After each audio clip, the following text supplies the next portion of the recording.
Hello दोस्तों, share market एक ऐसा जरिया है जहां पे कोई भी व्यक्ति सही डिसीजन लेकर के अब रातों रात करोड़पति बन सकता है। अगर हम बात करें राकेश झुनझुनवाला, राधाकृष्ण दमानी और विजय केडिया जैसे इन्वेस्टरों की, तो ये बहुत सारे पेनी स्टॉक्स में इन्वेस्ट करके अभी अभी जो करोड़पति बने हुए हैं।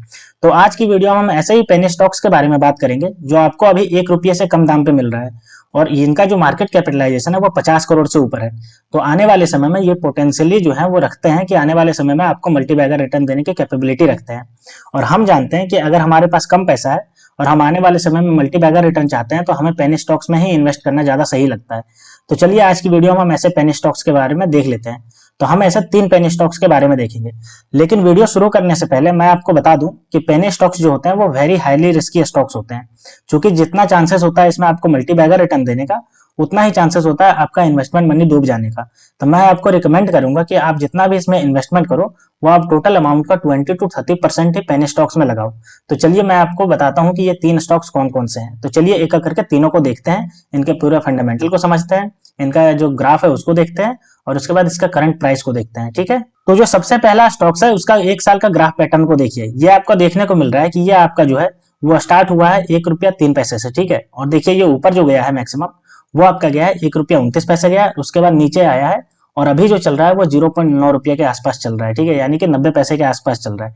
अब चलिए इसका फंडामेंटल को देख लेते हैं। तो ये हमारे पास इसका फंडामेंटल का डिटेल आ गया। अब मैंने बताया आपको कि सारे के सारे जो मैं बताऊंगा वो 50 करोड़ से ऊपर के मार्केट कैपिटलाइजेशन वाले हैं। तो इसका भी मार्केट कैपिटलाइजेशन 52.6 करोड़ है। स्टॉक पीई की अगर हम बात करते हैं तो 7.34 रुपए का इसका जो स्टॉक पी है। आरओसी देखिए 4.32% है। इंडस्ट्री पी इसका जो है 21.2 रुपया का। ठीक है, 2 इसका इंडस्ट्री पी है। वहीं अगर हम बात करते हैं डेप्ट टू इक्विटी की तो 0.28, यानी कि डेप्ट बहुत कम है इसमें। और अगर हम बात करते हैं इसके डिविडेंड की तो ये डिविडेंड नहीं देती है। फेस वैल्यू की बात करें तो आपका 1 रुपया का फेस वैल्यू है। रिटर्न ऑन इक्विटी की बात करते हैं तो 3.47% इसका रिटर्न ऑन इक्विटी है। ईपीएस की बात करते हैं तो 0.12 रुपया, यानी कि 12 पैसा इसका ईपीएस है। वहीं अगर हम आरओई की बात करते हैं तो 3.47 इसका आरओई है। बुक वैल्यू इसका 1 रुपया 13 पैसा है। और करंट प्राइस की बात करते हैं इसका तो 0.90 रुपया, यानी कि 90 पैसा इसका करंट प्राइस चल रहा है। तो ये कौन सी कंपनी है, चलिए मैं नाम बता देता हूँ। तो ये जो कंपनी आपकी है वो कंपनी है आपकी विजागर फाइनेंशियल सर्विस लिमिटेड। तो ये जो विजागर फाइनेंशियल सर्विस लिमिटेड है जिसका अभी करंट प्राइस जो चल रहा है वो 0.90 रुपया का चल रहा है, यानी कि 90 पैसे के आसपास करंट प्राइस चल रहा है। वो आपका जो 31 मार्च को, यानी कि आज के दिन जो है वो देखिए आपको दिख रहा होगा यहाँ पे 3.45% से अप पे गया है और ये जो है वो धीरे धीरे अप पे ही जा रहा है। तो आप में इसको इन्वेस्टमेंट को कंसिडर कर सकते हैं अगर आप पेनी स्टॉक्स में इन्वेस्टमेंट करना चाह रहे हैं। चूंकि इसका जो मार्केट कैपिटलाइजेशन है वो आपको लगभग 52.6 करोड़ का मार्केट कैपिटलाइजेशन दिख रहा है। तो ये एक अच्छा खासा मार्केट कैपिटलाइजेशन है, यानी कि पेनी स्टॉक्स में भी मार्केट कैपिटलाइजेशन बहुत अच्छा है, तो आप इसको कंसिडर कर सकते हैं। ठीक है, अब हमारी लिस्ट की दूसरी जो कंपनी है उसका 1 साल का चार्ट पैटर्न आपके सामने है। तो ये जो 1 साल में जो स्टार्ट हुआ है वो 2 मार्च 2023 को देखिए 0.45 रुपया, यानी कि 45 पैसे के आसपास ट्रेड कर रहा था। और अगर अभी की बात करें तो ये आपका देखिए लगभग 80 पैसे के आसपास ट्रेड कर रहा है, यानी लगभग 2 गुना हो गया 1 साल में। ठीक है, तो इसका जो है वो हाई गया है, आपको यहाँ पे दिख रहा होगा एक बार 23 अगस्त 2023 को ये 0.77 रुपया गया था और अभी जो है वो 0.79 रुपये पे ट्रेड कर रहा है। ठीक है, अब चलिए इसका फंडामेंटल को देख लेते हैं। तो ये हमारे पास इसका फंडामेंटल डेटा आ गया। तो चलिए एक एक करके देखते हैं।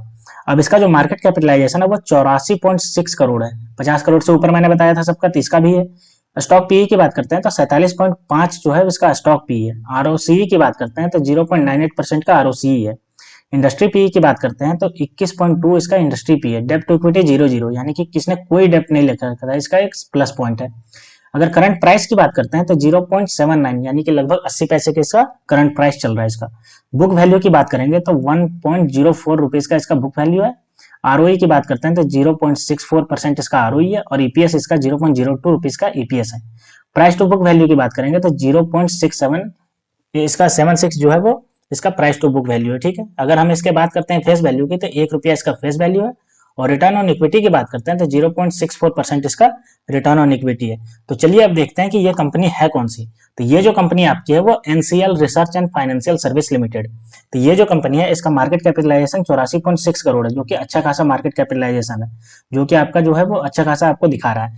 तो आप इसमें भी कंसिडर कर सकते हैं इन्वेस्टमेंट को, अगर आप पेनी स्टॉक्स में इन्वेस्टमेंट करना चाहते हैं तो।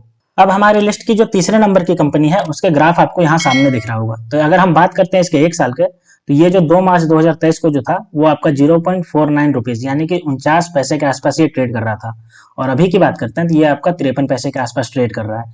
अगर हम बात करें मैक्सिमम की एक साल में, तो ये देखिए आपको मैक्सिमम 15 जनवरी 2024 को ये मैक्सिमम गया था, जो कि 0.69 रुपीज यानी कि 69 पैसे के आसपास ये आपका ट्रेड कर रहा था उस समय, ठीक है। तो ये भी आपको एक देखने को मिल सकता है। अब चलिए हम इसका फंडामेंटल को देखते हैं कि इसका फंडामेंटल क्या कहता है इसके बारे में। तो ये हमारे पास इसका फंडामेंटल डेटा आ गया। तो चलिए एक एक करके देखते हैं। तो इसका मार्केट कैपिटलाइजेशन जो है वो आपको दिख रहा होगा, 52.2 करोड़ का मार्केट कैपिटलाइजेशन है, जो कि बहुत अच्छा खासा है, 50 करोड़ से ऊपर है। आरओसीई की बात करते हैं तो 0.10% का आरओसी है, जो कि अच्छा खासा है। इंडस्ट्री पीई की बात करते हैं तो 55.6 है इंडस्ट्री पीई। और डेप्ट टू इक्विटी की बात करते हैं तो 0.01 है, यानी कि नेग्लिजिबल डेप्ट है, ये कभी भी चुका सकती है, क्योंकि मार्केट कैपिटलाइजेशन इसका बहुत ज्यादा है। अगर हम करंट प्राइस की बात करते हैं तो 0.53 रुपीज यानी कि 53 पैसे के आसपास इसका जो चल रहा है करंट प्राइस। बुक वैल्यू की बात करते हैं तो 1.03 रुपीज का बुक वैल्यू है। आरओई की बात करते हैं तो 0.07% का आरओई है। प्राइस टू बुक वैल्यू की बात करते हैं तो 0.51 इसका प्राइस टू बुक वैल्यू है। अगर हम बात करते हैं इसके फेस वैल्यू की, तो 1 रुपया का इसका फेस वैल्यू है।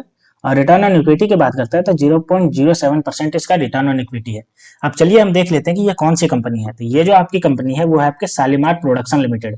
तो ये जो शालीमार प्रोडक्शन लिमिटेड है, जिसका आपका मार्केट कैपिटलाइजेशन आपको अभी मैंने बताया आपको 52.2 करोड़ का मार्केट कैपिटलाइजेशन है, ये आपका बहुत अच्छा खासा मार्केट कैपिटलाइजेशन है। और अगर हम बात करते हैं 1 मार्च यानी आज की, तो आज आपको जो प्राइस इसको दिख रहा है वो आपका दिख रहा है 0.53 रुपीज का इसका प्राइस दिख रहा है, यानी कि 53 पैसे का आपका प्राइस दिख रहा है। तो अगर आप भी इन्वेस्टमेंट करना चाहते हैं पेनी स्टॉक्स में, तो आप शालीमार प्रोडक्शन लिमिटेड को कंसिडर कर सकते हैं, ठीक है। तो दोस्तों ये थे ऐसे 3 पेनी स्टॉक्स जिनका प्राइस अभी 1 रुपये से नीचे चल रहा है, और इनका जो मार्केट कैपिटलाइजेशन है वो 50 करोड़ से ऊपर का है। यानी कि इनका मार्केट कैपिटलाइजेशन की बात करें तो अच्छा खासा इनका मार्केट कैपिटलाइजेशन है। और साथ ही इसका जो करंट प्राइस है वो आपका 1 रुपये से नीचे चल रहा है। तो अगर आप पेनी स्टॉक्स में इन्वेस्टमेंट करना चाहते हैं जो कि 1 रुपये से कम हो, तो ये तीनों स्टॉक्स को आप कंसिडर कर सकते हैं।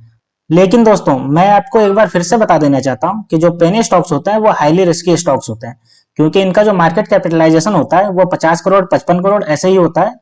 और ये जो कोई भी बड़े बड़े इन्वेस्टर होते हैं उनको आसानी से मैनिपुलेट कर देते हैं इनके शेयर प्राइस को, और वो मैनिपुलेट करके हमारे जैसे इन्वेस्टर से, यानी कि हम जैसे जो छोटे मोटे इन्वेस्टर होते हैं उनको मैनिपुलेट करके इसमें फंसा देते हैं और अपना जो है वो प्रॉफिट लेकर के निकल जाते हैं।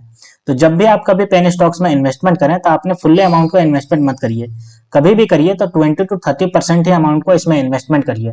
और इन्वेस्टमेंट करने से पहले आप थोरोली एनालाइज करिए और उसके बाद डिसाइड करिए कि कौन से पेनी स्टॉक्स में आपको इन्वेस्टमेंट करना है।